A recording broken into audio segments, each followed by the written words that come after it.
You're listening to TheESP, the European Skeptics Podcast, an independent weekly show set out to bring you news, interesting topics, and interviews with people mostly from Europe, building bridges and breaking down language barriers to show the world how active and awesome the skeptical movement is in the region. This is episode 507. I'm your host, András Pinter, and joining me for the show is my co-host, Pontus Böckman. Sia! Hejsan, that's me. Hey, how are you, András? That is you. Yes. Not bad, thank you. Good, Yourself? good. Yeah, I'm not too bad. I'm a little bit nervous though. Tomorrow I have a dentist appointment. I have a cracked... Good thing we're not recording tomorrow. Tomorrow I will sound like this. Yeah, because they have a... People, I don't know if people are interested in my medical journal, but if not, you can fast forward a little bit. I have a cracked tooth that my dentist will sort of try to rescue tomorrow. It'll be painful, I'm sure, but not too bad, I'm sure. I've done it with one other tooth many years ago, and I was... Did you bite something too forcefully, or what happened? I don't know. I don't know. Temperature related? No, or? it's been coming up over a long time, so I don't know. It wasn't a special incident or so. I'm sure people are not interested in my teeth, so let's move on to something more interesting. How about the weather in Sweden? Oh, the weather. I don't know. I thought we were going to talk about the climate. Right now, we do have, since you're asking, we do have a little bit of snow.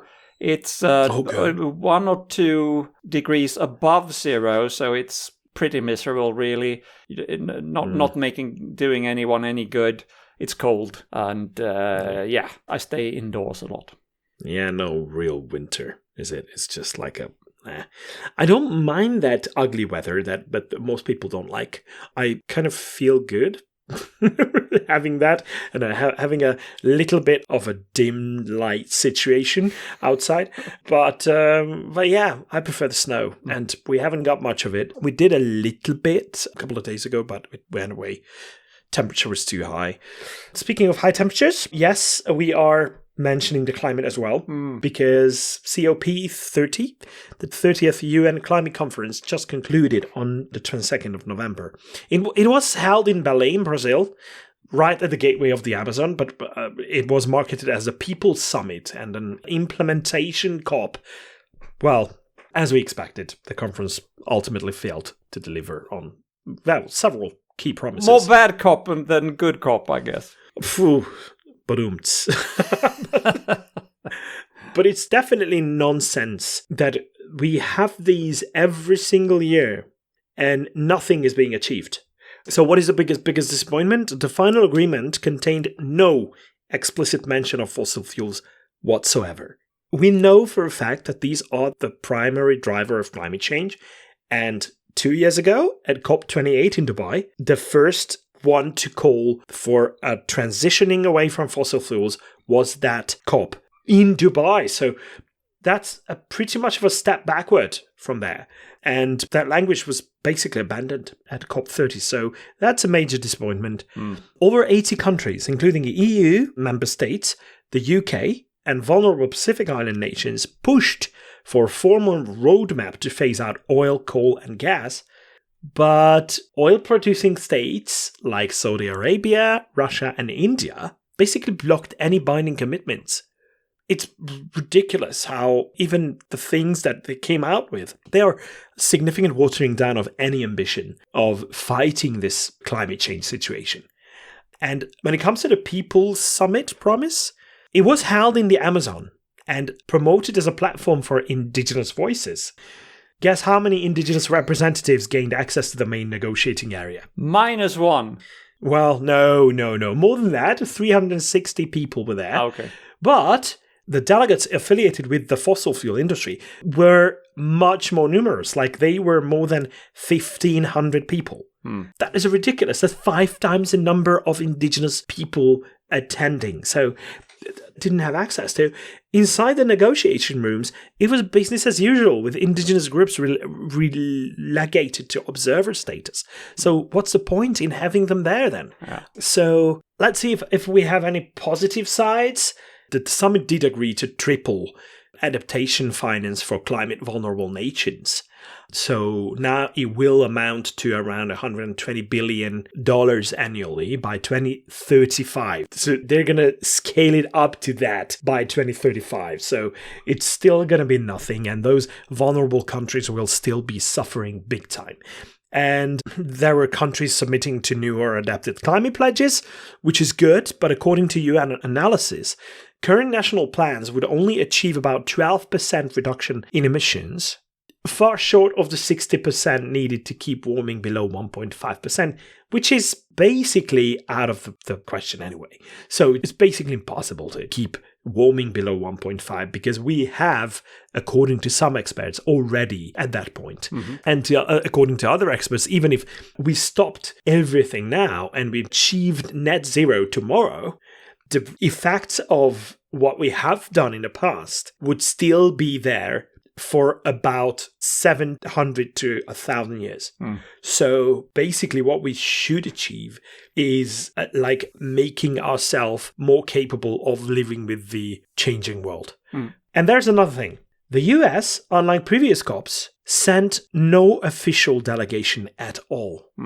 Not surprised, but it's terrible. Not surprised because Trump, a couple of months ago, described the climate change as the greatest con job ever, which is... Well, takes a con to no one, I guess. Yeah. Yeah, that's what I'm going to say, that it's very rich coming from him. Yeah. But the problem is that this absence really emboldened fossil fuel states, and it left a vacuum that someone had to fill, and well, China moved in.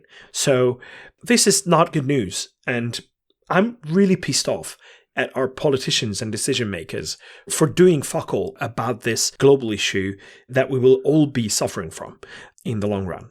That's one thing, that they don't do enough to stop what's currently causing the problem. But we are not dealing with the other side either, which is, or which should be, tackling the effects of climate change. So, yeah.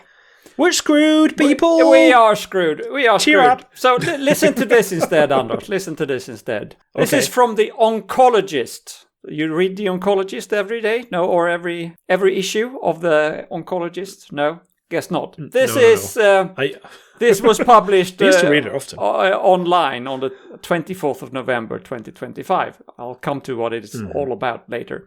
Quote, in light of this continued uncertainty and the issues previously covered in the corrections, the journal no longer has confidence in the results and conclusions reported in the article and has decided to retract. End quote.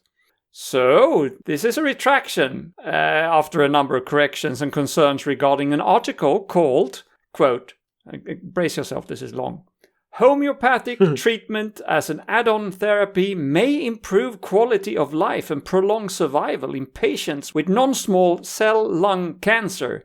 A prospective, randomized, placebo-controlled, double-blind, 3-armed, multi-centered study, end quote. And that was a title, not the study itself. Yeah, that was the title, yes.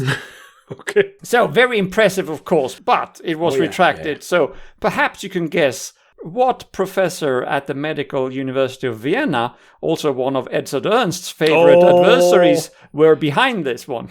That must be Professor Frass. Yes, absolutely. Dr. Michael Frass.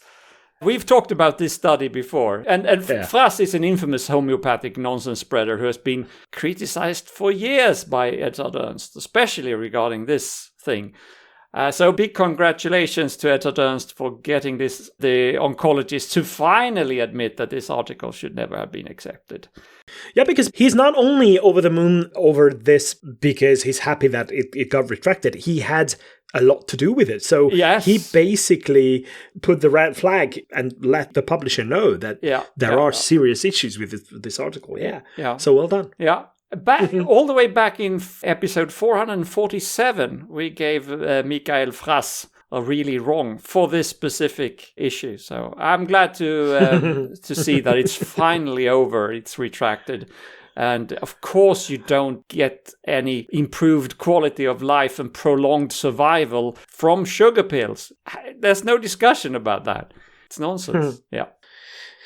And yet, homeopaths keep pushing that. And the greatest problem with that I have is that it basically undermines everything that we think of healthcare and science-based medicine. We should improve trust in science-based medicine and not destroy it with all this nonsense.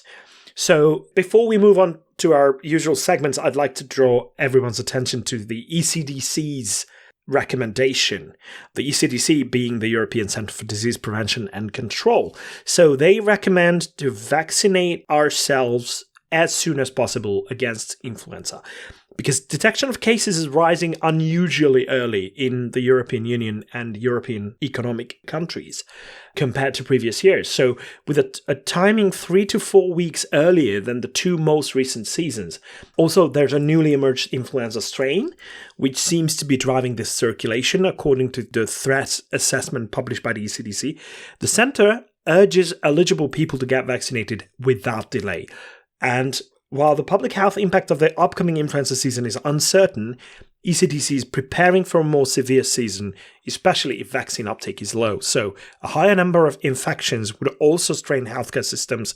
So that's definitely worth considering. Please get your flu jab. Yes. Especially if you're at a higher risk of severe disease, like you're over 65, pregnant, underlying or chronic diseases, you're immunocompromised or living in closed settings. Healthcare workers and those working in long-term care facilities should get vaccinated as well. And this is very important as well when a call like that is issued by the ECDC, that countries should promote clear, tailored communication on vaccination, hand hygiene, and respiratory etiquette to reduce community transmission.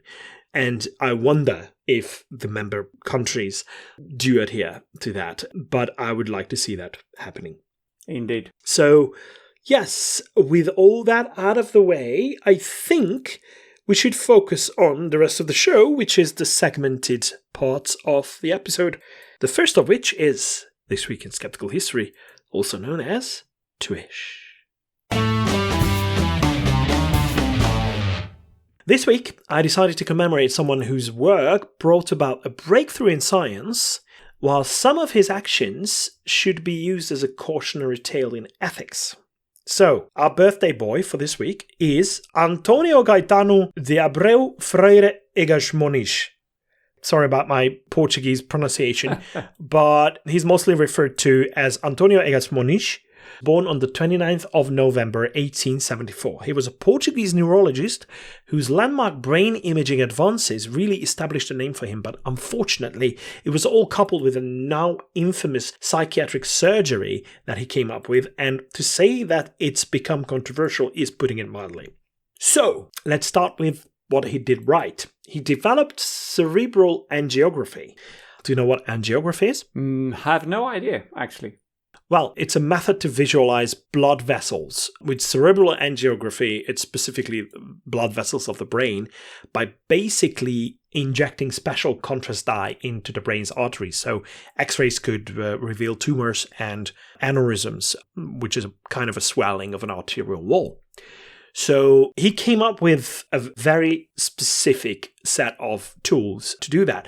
And that breakthrough earned him international recognition, and rightly so, because that provided a basis for much sought-after methods of imaging that can help the diagnosis of curable illnesses up until today.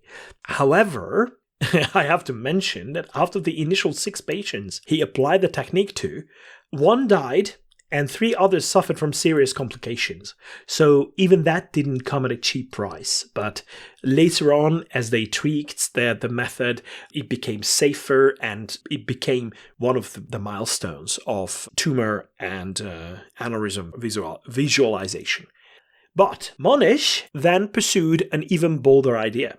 He theorized that cutting into the brain of mentally ill people could cure them of their ailments. So his leap from imaging to surgery began in 1935. At a medical conference in London, he learned about Yale experiments in which removing the frontal lobes of chimpanzees made the apes calmer and less anxious. Chimpanzees, mind you. So Moniz at the conference famously asked whether doing the same procedure in people might relieve severe mental illness. According to reports, the idea was shocking to his peers. And I guess they wondered so. if the mental health issues was with him or with the patients there. Well, he was completely undeterred by the shock of his peers. I'm sure he was. He went back to Lisbon and teamed up with a neurosurgeon named Almeida Lima and began performing frontal leucotomies on chronically disturbed psychiatric patients. Now, a leucotomy or lobotomy, as it's more widely known, is essentially a surgical procedure of severing the connections of parts of the brain, specifically the prefrontal and frontal lobes. If it sounds shocking, well, it is. It's a drastically invasive procedure that has since been widely discredited. But Moniz reported dramatic results. He claimed that about 70% of his first 20 patients suffering from severe psychiatric illnesses showed, quote-unquote, marked improvement. Even though those patients were often non-consenting, long-term asylum inmates, mostly women with little choice whether they wanted to go through the procedure. And yet, this radical approach, and this is where it gets mind-blowing twist, it eventually won him the 1949 Nobel Prize, making him the first Portuguese to receive it. And he devised a crude surgical tool for the job, the leucotome, as it was called. It's basically a hollow steel cannula with a retractable wire loop. So surgeons would bore holes above the eyes, insert the tube into the frontal lobes, extend and rotate the loop to slice neural fibers. I think we should have had a trigger warning before you went into all of that. Jesus Christ. Sorry. Yeah. I should probably have that out. But all of this in the hope that severing the brain's white matter connections would disrupt the fixed delusions of mental illness. I'm sure it disrupted something. It definitely disrupted a lot of things. So, in practice, many patients emerged calm but severely blunted. Attendants described them as dull, listless, and placid, with most drive and personality erased completely. So, critics soon argued Moniz had downplayed these effects and provided little follow-up on long-term outcomes, while, according to records, his notes were far from extensive or even objective. Despite growing doubts, and this is where he really became harmful with his new surgical procedure, lobotomy really caught on, especially in the US.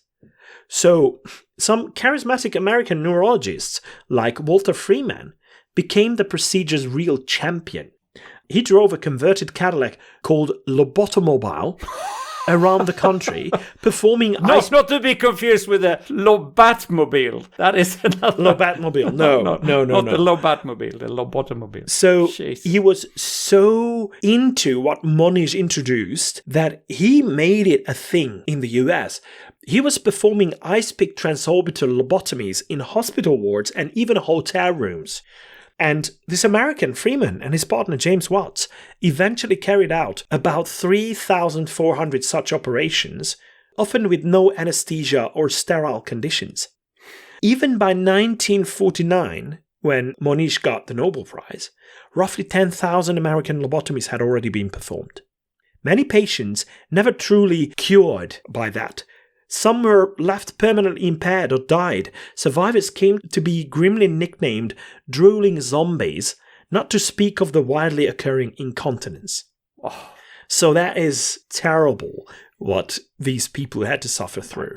I'm pretty sure that it was even worse than any kind of psychiatric illness that they suffered from initially. After the mid-1950s, arrival of effective antipsychotic drugs made lobotomy fell sharply out of favor, but not for the reasons you would think. It would really become obsolete in a way. So not necessarily the ethical considerations were behind the falling out of favor. So Moniz lived to see lobotomy lose its prestige. In Portugal, he remained officially honored. He was appearing on stamps, old banknotes and even with a statue at Lisbon's medical school.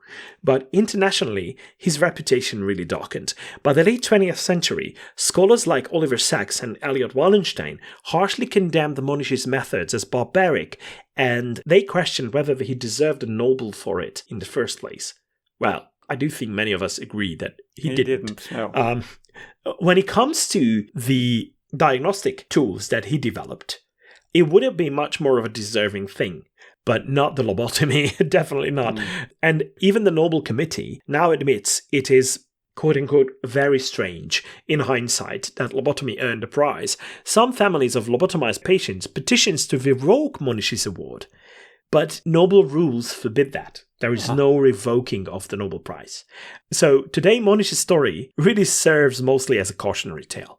Wow. As a history writer, Kelsey Abels notes, Monish's Nobel stands as a symbol of the bumpy path progress can take, and the lobotomy reminds us to be humble about the limits of our knowledge. I think it's a sobering lesson for science because he genuinely sought new cures for mental illness. But his breakthrough was based on insufficient evidence and took a terrible toll. Lobotomy has been called the stuff of horror, shelved in public memory alongside the guillotine and straitjacket. Mm-hmm. And if a Nobel Prize once rewarded such a procedure, we must remain vigilant. Because the case of Monish urges skeptics to demand solid proof, consider ethics, and remember that even celebrated ideas must face critical scrutiny. And if they don't stand up to it, don't elevate them, especially not with a Nobel Prize. Yeah, so... Let me try to pronounce his name again.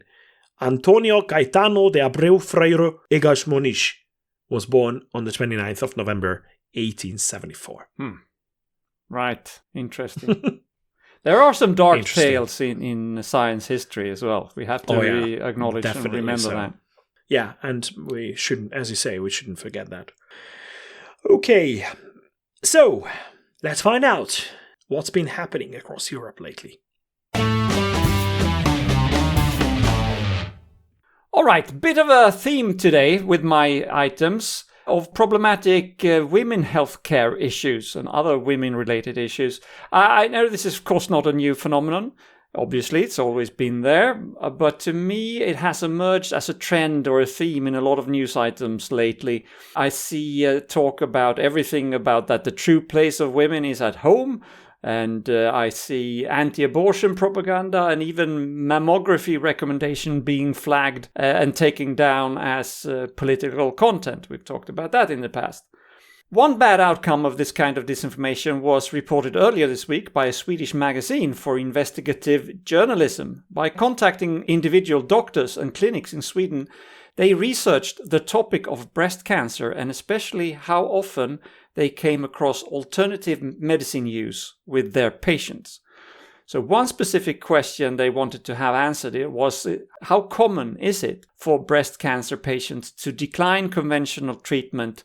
And if they do that, is it because they're choosing alt-med modalities instead, or is there anything else? So working together with an organization belonging to the Swedish Society of Medicine, and also by contacting surgical clinics directly, this magazine, did I mention it? It's called Filter. They sent out a questionnaire and received replies from 58 surgeons and 22 oncologists. And results are pretty depressing, as you can expect. 41% of these practitioners say that they meet patients every month or more often who mention or have questions regarding alternative treatments. That's not terrible as such. You must respect people's need to ask questions. As long as it's just a question, that's fine. 41% also says that they suspect that their patients are complementing their program with alternative treatments. They can't tell for sure because not everybody is telling that. Now, this is bad because we know that some herbal remedies or whatever it is may interfere with the regular medicines. But also, people who are doing things on the side, if you will, are more likely to be less rigorous about complying with their real medicine.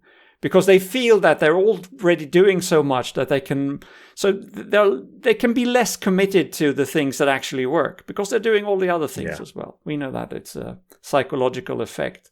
Okay, so 14% replied that they meet patients in their practice that decline part of their treatment in favor of alternative treatments. So 14% do that. And 16% decline all conventional treatments in favor of alternative medicine.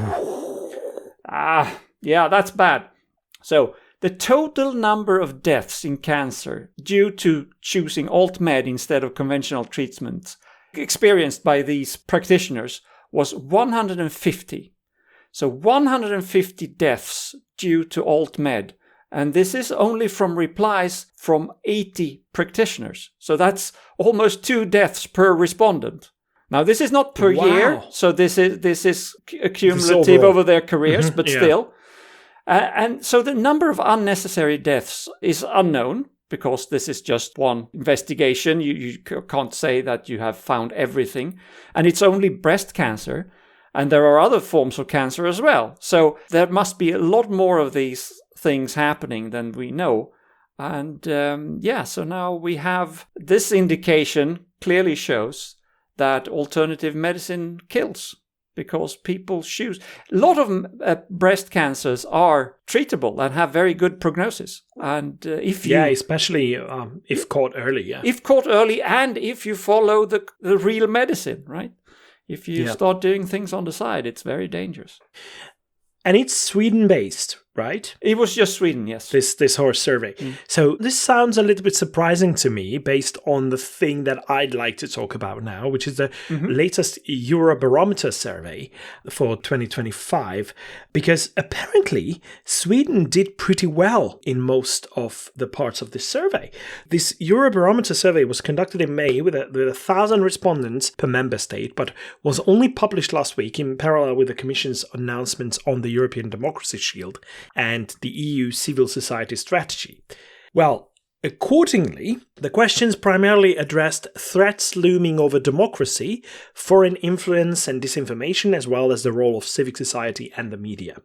So, not specifically pseudoscience-related questions. So, this might be the reason why that discrepancy seems to be emerging that I mentioned earlier. So, I'd like to point out a couple of interesting things. When it comes to things like fact-checking, there was a question regarding how often people fact-check or have their information online fact-checked. And 4 out of 10 Hungarians never fact-check what they read on Facebook, according to their own admission. With this, we are the second least fact-checking nation in the EU after Portugal. Oh. So that is very sad, especially because Sweden leads the charts by 35%, saying that they very often fact check. Another 46% saying that sometimes they fact check. 10% does it, but rarely. And the proportion of people who never, or they have no idea, do that in Sweden are less than 10%. Yeah. So that's pretty good. Yeah, that's pretty good. But that means that if you do the same investigation that I talked about in other countries, in Portugal or Hungary, the result could be much worse. Yeah, exactly. So the Fresh Eurobarometer survey also reveals what Hungarians consider a bigger problem, a foreign disinformation or the fact that there are fewer independent sources to get information from. And, well, they are very rightly worried about that. With the same question, Portugal, I said they achieved a slightly worse result than Hungarians. 42% of those surveyed stated that they never fact-check the content they encounter on online platforms. At the other end of the list was Sweden, as I mentioned. Although we rank among the laggards in the EU when it comes to fact-checking information, a more positive result is that half of Hungarians said they never share information from unreliable sources. This is roughly in line with the EU average, because the EU average is about 48%, but when it comes to the low end of that, Sweden still leads the team. Denmark, Slovenia, and Cyprus are doing pretty well when it comes to not sharing information when they are not sure about the source. Well, okay, so the question is, you said unreliable sources. But how do you know if it's unreliable if you never check it? Or did they... Unreliable in this context means that the reliability of the source is not clear. Okay. So everything if they haven't checked the source. Okay. Yeah, if you're not sure about the reliability of the source, that constitutes as unreliable source. Understood. Only 3% of Swedes said they often share information that they're not sure about the source of. And 68% says never, ever, ever, ever, ever. 64% when it comes to Danes. Slovenes doing very well. Mm-hmm. Definitely the best among Slavic countries, with 62% saying they never share information when they're not sure about the source. And Romania is doing the worst in that regard, because 5% of them, well, this is not the highest because there are some who do like 6%, not many of them higher than that, but only 35% of Romanians say that they never share information if they're not sure about the source. So, sorry, what was that about 5 and 6%? What was that? 5 and 6% that say they often share information even without checking the source. Mm-hmm. So 5 and 6 are the highest. Yeah. But the lowest ever percentage when it comes to not sharing from unreliable is Finland. So they're doing something pretty well. And when it comes to not sharing, never sharing anything without checking the information, is 59%. So they're among the top ranking countries. Surprise, surprise, right? Mm-hmm. The survey also revealed that Hungarians see the decreasing availability of independent and reliable sources of information as a bigger problem than foreign interference attempts, which is surprising because the government keeps pushing the idea of foreign interference, even though there is foreign interference, but not what they claim to be, because they claim that foreign interference comes from the European Union, what they refer to as Brussels. So Brussels is mentioned all over the place. And Ursula von der Leyen, who's like a big public enemy. So in one question, respondents had to select 3 out of 7 problems that they believe pose the greatest challenge to democracy. And interestingly, foreign manipulation was the greatest concern for Swedes, by 73% of people saying that disinformation and foreign manipulation is the greatest threat to democracy. And that is almost 20% higher than the next in the line, which is Holland.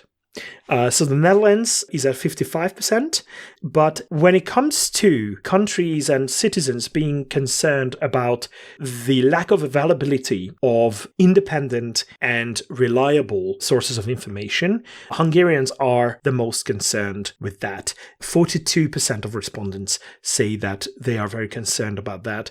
And the lowest in the EU seems to be Lithuania. Mm-hmm. When it comes to that kind of worry. They don't seem to be worried about losing reliable and independent sources of information, which is good because that shows you a little bit of a trust in democratic systems, right? Mm. The European average is at 42% when it comes to the problem being foreign interference. When it comes to the fear that foreign governments can interfere in elections, Spain, Italy, and Hungary are the most concerned about that. More than 3/4 of the respondents say that that is a real threat. The lowest seems to be Malta. But, well, one could argue that Malta, with 51% being concerned about foreign countries or governments interfering with their elections, well, who would really want... so I don't want to offend anyone, but who would really want to interfere with the elections of Malta? Well, don't give people ideas. I'm sure there are some out there. So it's really mostly those countries that have some kind of a public profile in the political field, right? And unfortunately, places like Italy, like Spain and Hungary, Italy and Spain, mostly by the sheer number of people. So they are large economies that has a large impact on the direction of Europe. But Hungary's role is mostly disruption of the European values and the direction that Europe goes into. This is why it's pretty real that interference from foreign governments could be a thing. So I think this is interesting how people in different countries see the current situation in terms of reliability of information, the spread of misinformation, and interference from foreign nationals and foreign governments, because it really shows you what the democratic systems of the certain countries are like, and how strong those institutions and the public trust in those institutions might be. Mm-hmm. Having the Eurobarometer published year after year is very important because of that, because we see where we're going. Yeah. Now, the thing is, you don't know how much it is that the institutions are really strong, or that the people think that they are strong. So you don't know how to interpret it really. If you trust a system that is corrupt, then that's a bad thing. But if you trust a system that is very stable, then that's a good thing. So, yeah. Okay, but I do think that trust in the institutions can be very much destroyed with the lack of reliability. And after a while, it really turns out. So one of the reasons why, for example, when it came to the COVID-19 response, we did very, very badly. And that was because we had no trust whatsoever in the public institutions. Yeah. And that had been previously basically destroyed in previous years by the government itself. So, yeah. I see. Okay, are you ready for more bad news? Well, ready or not, here it comes. So I'm continuing my theme about misinformation when it comes to women's health issues. Okay. And perhaps the worst thing I have come across in this area is the concept of so-called freebirthing or wild pregnancies, when women are encouraged to give birth, quote, naturally as nature intended, end quote, which means actively saying no to any assistance or any help of any kind. We've seen this before in more or less extreme forms. Just a month ago in episode 502, I mentioned a Swedish midwife who insisted that she would continue to provide home birth even after being prohibited to do so. And the reason she was prohibited to do so, or stopped from doing so, was that she had several times done it in high-risk cases, including at least one case with twin birth, which is classified that, well, you should do that at hospital because things can go wrong. And just because it didn't go wrong that time doesn't mean it was a good idea. But there are degrees in this. This is mild. Now we're going into even worse territory. So the free birthing as a concept came on my radar a couple of years ago, maybe 2021 or 22. Up until now, I just assumed that it was just an organic result of people falling for the natural fallacy. But a deep dive investigation published in The Guardian this week tracks the origin of this to only 2 American women who seem to be both truly convinced that they're right, but also very focused on making a fortune on free birthing by encouraging others that they are right as well. And when I say encourage, what I mean is that they shame and bully women in a cult-like fashion if they do not opt out of every modern assistance, and they're supposed to embrace their, quote, natural female power, end quote. They preach that a true woman do not rely on modern technology and artificial methods, as they call it, but rely only on their own natural female instincts and maternal, almost magical powers, right? These 2 women are called Emily Saldaya and Yolande Norris Clark, and the company that they have together is called the Free Birth Society, or FBS. BS, right? FBS is a business run from North Carolina, and so it's a US thing, but they have such an international reach that we need to talk about them. They run this in form of a social media influencing company. So they are appearing on podcasts, and they have their websites and whatnot, and anything of that sort. There are 2 long articles in The Guardian that we will link to, but I will try to summarize this a little bit because it's a long read. So let's try to make it a little bit condensed here. Experts agree that the information that FBS provided pregnant women included content that was medically illiterate, misleading, and dangerous. That's one conclusion.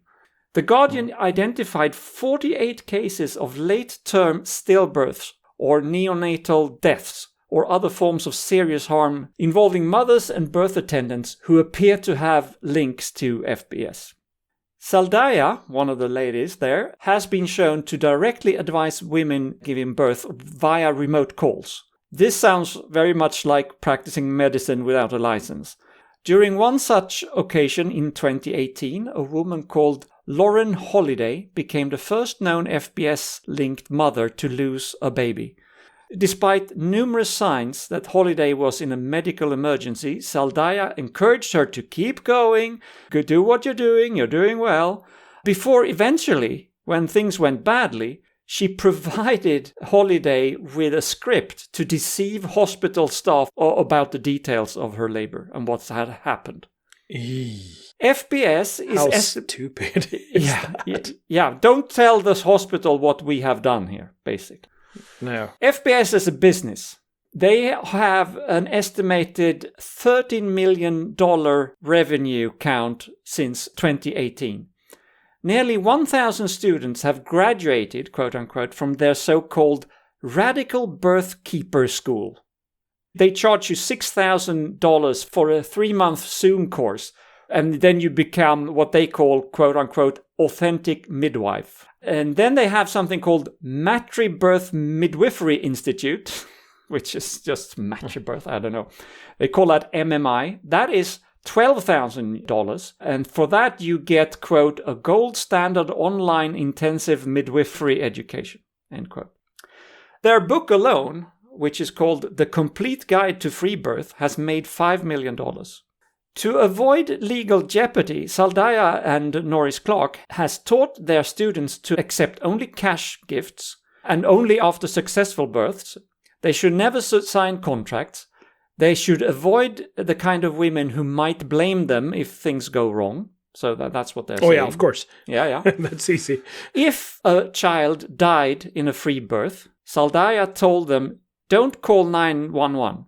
Dead is dead, is her quote.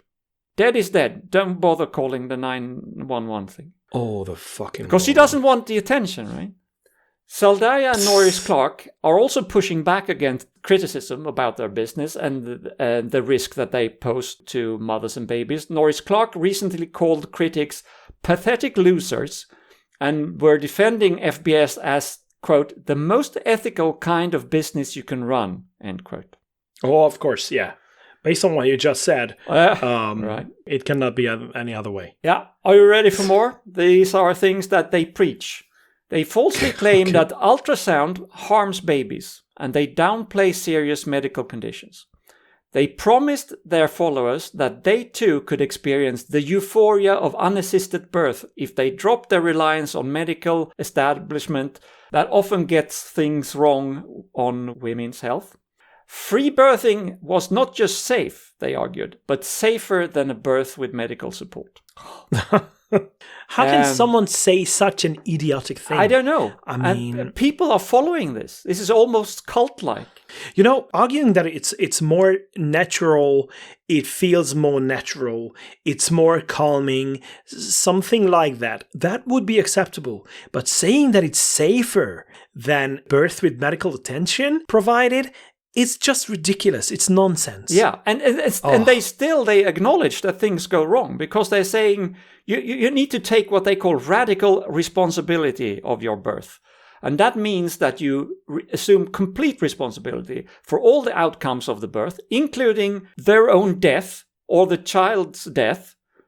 No one, a good woman, a good mother, does not want somebody to come and save her because they should be what FBS calls sovereign.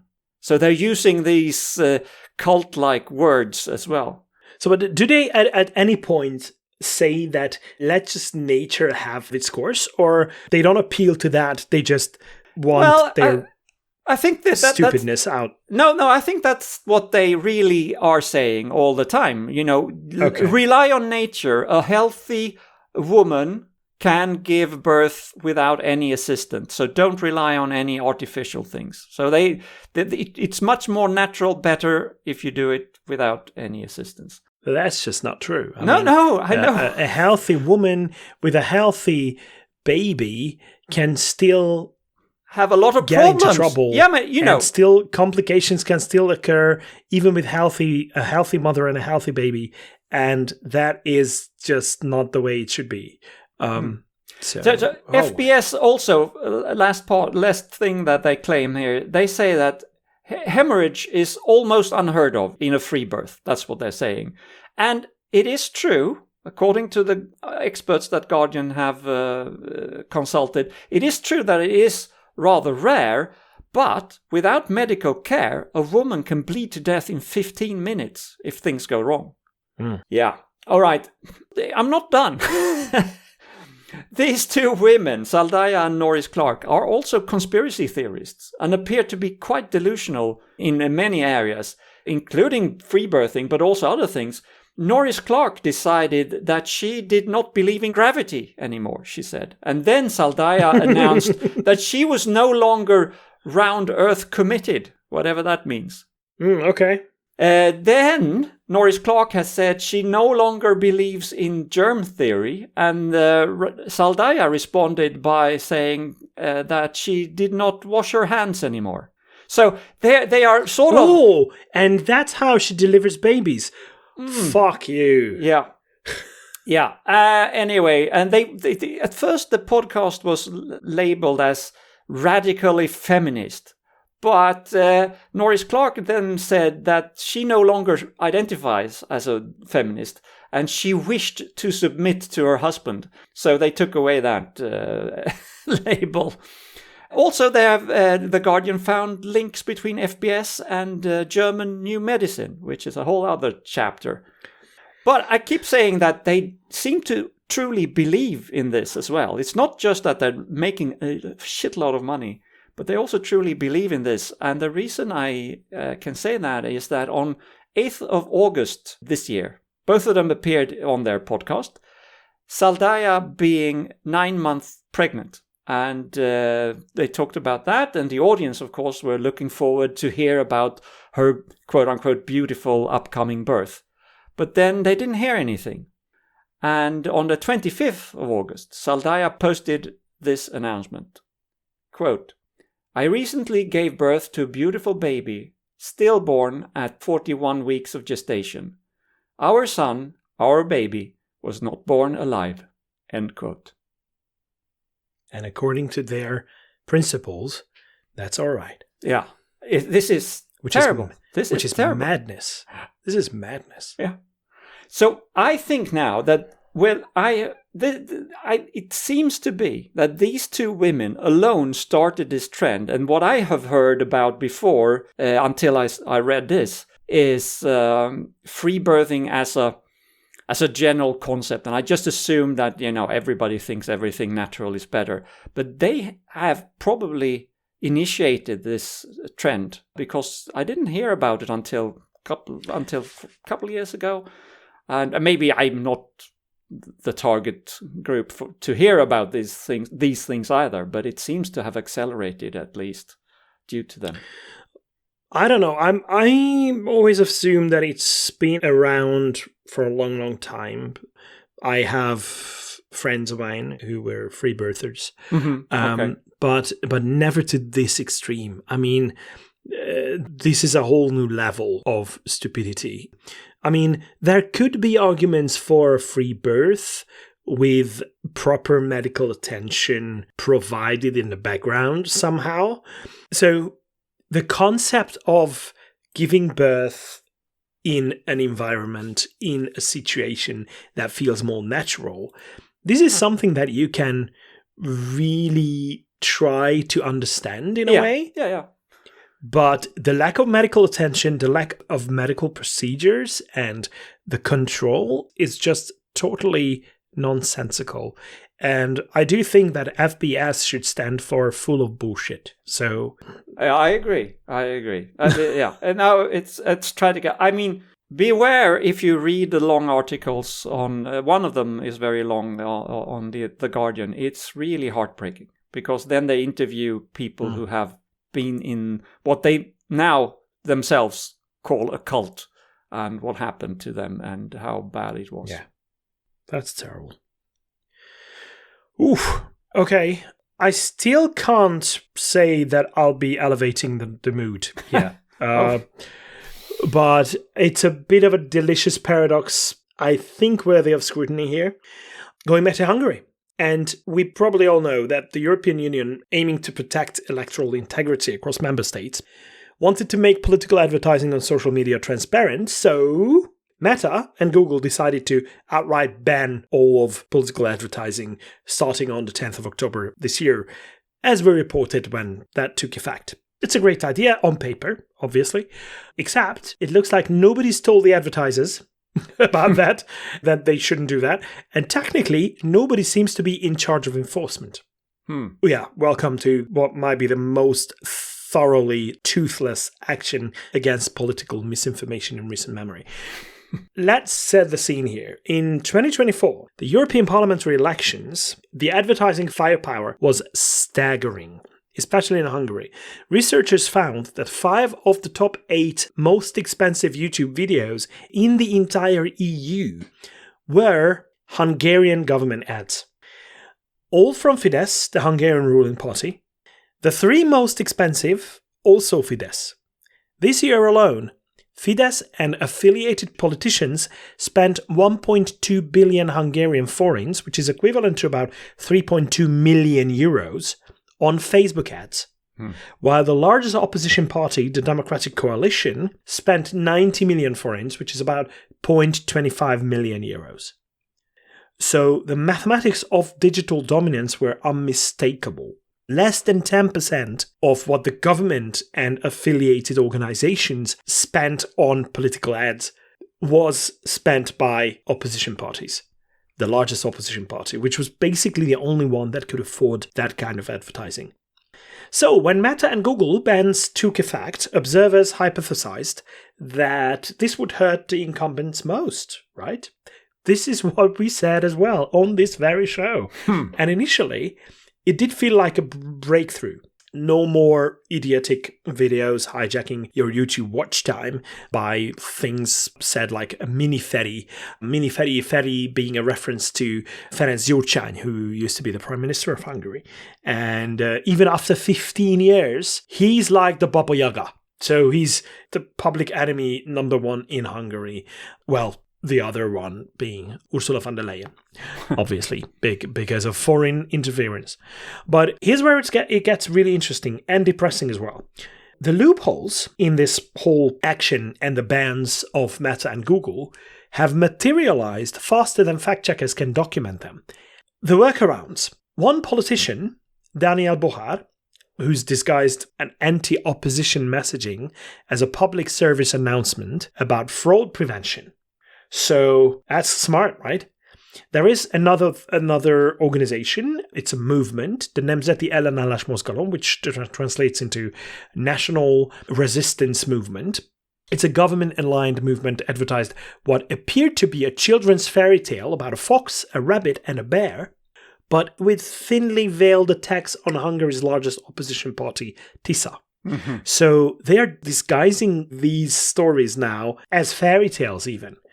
Meanwhile, the so-called digital citizen circles that I mentioned previously on the show, ostensibly grassroots civic groups, continue posting hundreds of ads featuring innocent-looking content, like an elderly man named Korda György, who's a big celebrity in Hungary, he's a singer, talking about stuff, traditional Hungarian meals being promoted, but by politicians.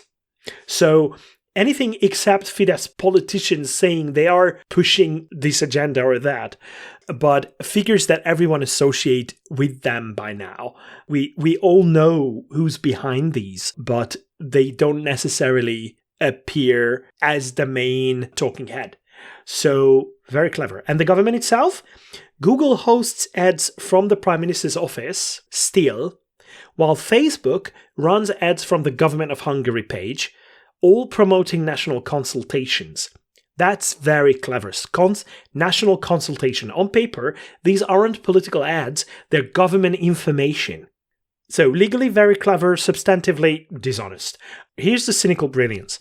The EU regulation itself contains a backdoor, because government information campaigns that don't directly influence election outcomes, or don't seem to be doing that, they don't count as political advertising within the EU. And we have to admit that this works fine in democracies where public media and the government with the ruling party are separate entities, right? Yeah. And there are countries where this is the case. But in Hungary, they're practically inseparable. The national consultation, for instance, which is basically disguised as a survey of sorts, but the government asks the questions to politically manipulate the public. And these were, in some instances, explicitly described by Prime Minister Viktor Orbán as part of Fidesz's mobilization strategy. But the platforms treat it as neutral civic information. With regards to no one enforcing any of this, some journalists contacted Hungary's telecom authority, expecting to find an enforcement mechanism. But the response was ridiculous. Like, the regulation does exist, and the member states have to adhere to that. But they must designate enforcement authorities through domestic legislation. But, surprise, surprise, nobody in Hungary has done so. Why would they? Roughly half of the EU member states have begun that legislative process, but Hungary notably hasn't. Particularly interesting timing, given elections are looming. So next year, in April, we are holding elections. Meanwhile, EU officials indicated that countries didn't move quickly when they had electoral stakes, like Ireland, which conveniently hosts the European headquarters for Google and Facebook as well, but that's just a sideline. So is it possible Hungary's government might not rush to create an oversight body before elections? Well, it's obvious. It's not going to happen. So users attempting citizen-led enforcement face a wall of algorithms. When individuals report suspicious ads to the platforms, the response typically comes back that this ad complies with the policies of the platform. Though, interestingly, after sustained reporting, the Meta does sometimes retroactively label ads as political, but months after tens of millions of forints have been spent airing them, and hundreds of thousands of people have seen them. So, the ban partially works, but platforms are catching some violations, but the structural problem is unsolvable without enforcement infrastructure. And if enough people report individual apps, perhaps a human reviewer might eventually examine them, but the problem is, by then the damage is done. Yeah. And tens of millions of Hungarian forints are being spent on it, and Google and Facebook still seem to accept those advertisements.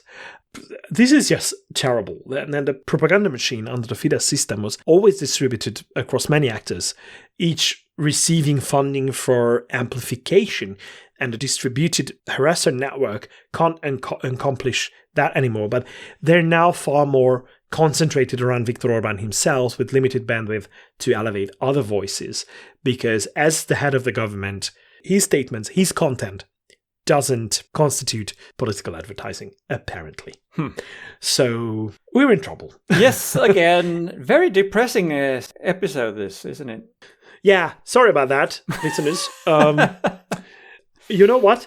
You should send news from your countries our way. Send us some good news, people. We need it. Especially if that country is within the European Union or the continent of Europe, because obviously, even though our listener base is mostly apparently based in the United States, we still do identify as the European Skeptics podcast, and we do believe that you come to us for news from Europe. So I'd like to encourage all the listeners to send news items our way, or any other stuff that you find interesting and is happening in your countries. Any kind of help is always appreciated, just like any feedback. So info@theesp.eu, or send us something on Messenger on our Facebook page, or you can find us on Patreon as well. Absolutely. If you want to support us, go to patreon.com/theesp, and you will find all the instructions there, of course. You can also find us on Instagram. You can also find us on Blue Sky. Yep. Yeah. All those platforms. But that brings us to the end of the news round, which means that we are about to find out who's been really wrong or really right lately. Yes, to continue the negative streak, there will be a really wrong, but don't despair, there will be a really right as well. So, let's do both. Start with the wrong, that we can finish on the good one. All right, okay, I will. So, the Quackometer website wrote an article that we will link to regarding the closing of the Bristol Waldorf School.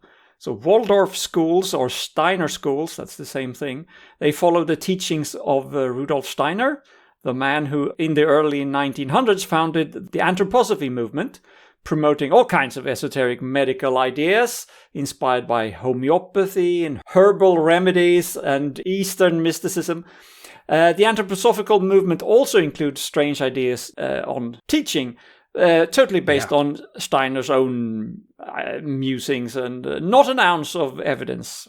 So that includes delaying reading, teaching of reading, until the adult teeth appears, because starting before that can harm the etheric body, whatever that means. Oh, yeah. Okay. There are eurythmy dances to embody spiritual rhythms. History, geography, and art is full of myths interpreted through anthroposophical lenses. A lot of deceptive talk about individual education. But in reality, kids are being groomed into a life in the anthroposophical movement, complete with angels, biodynamic farming, nonsense medicine, and anti-vaccination ideas. So, we are happy to see this school closed. Not that I knew much about it before. But it is closing because of a lack of interest from the public. Not enough people want to put their children there for good reasons. But other Steiner schools still exist, at least 30 or so in the UK alone. And since that kind of schooling is very harmful, they receive this week's award for being really wrong. Wherever they are, not just in the UK. Okay. Then on to the promised good news. Finally. Yeah, some things actually go right sometimes. And for instance, harmful and unscientific prejudice and discrimination occasionally will have to give way for more rational thinking.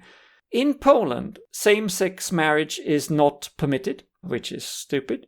But the EU Court of Justice made a binding ruling this week at the request of a Polish court.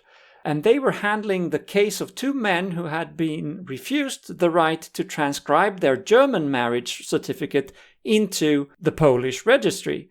But the ruling was that Poland must recognize marriages registered in other EU countries, even if that marriage could not have happened in Poland. The EU is the EU, they ruled, and if you're married, you are.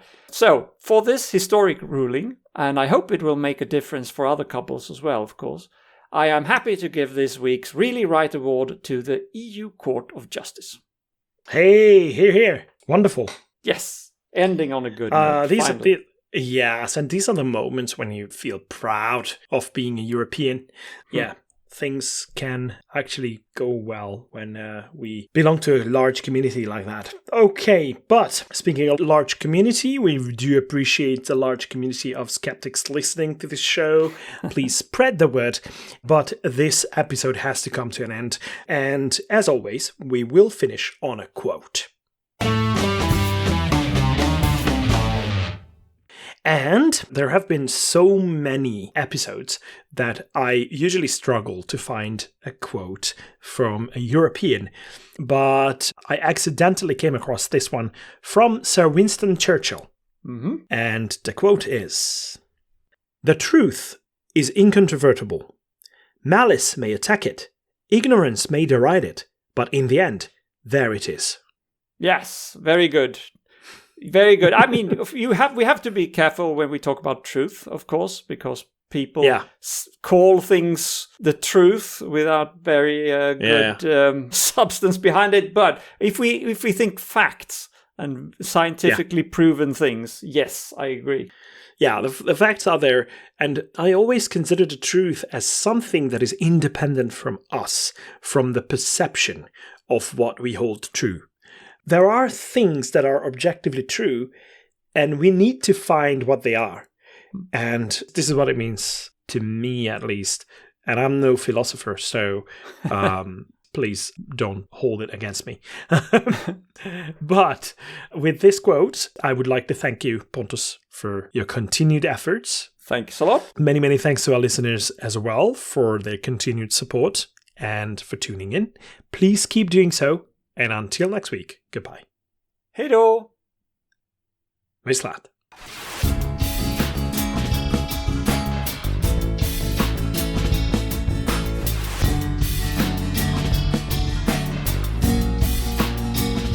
This has been your ESP experience.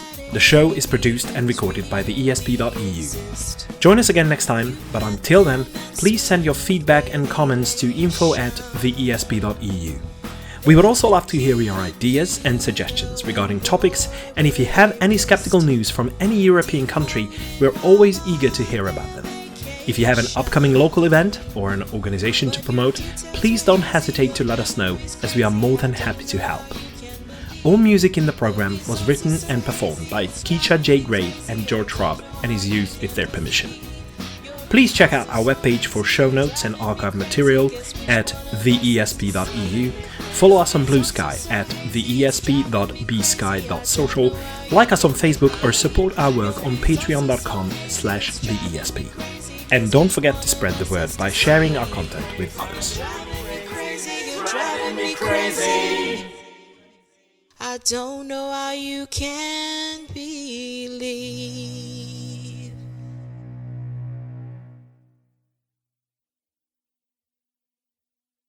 This is episode 500 and... Fuck! Okay, let me take it from the start. Just a second. Sydney! Doggo! Antonio Caetano de Abreu Freire... Oh, okay. Severe psychiatric illness, because otherwise we would need to perform a lobotomy yes, on you. Yes, yeah. Yes. All right. Full of myths interpreted, homeopathy and hermal remedies. Hermal.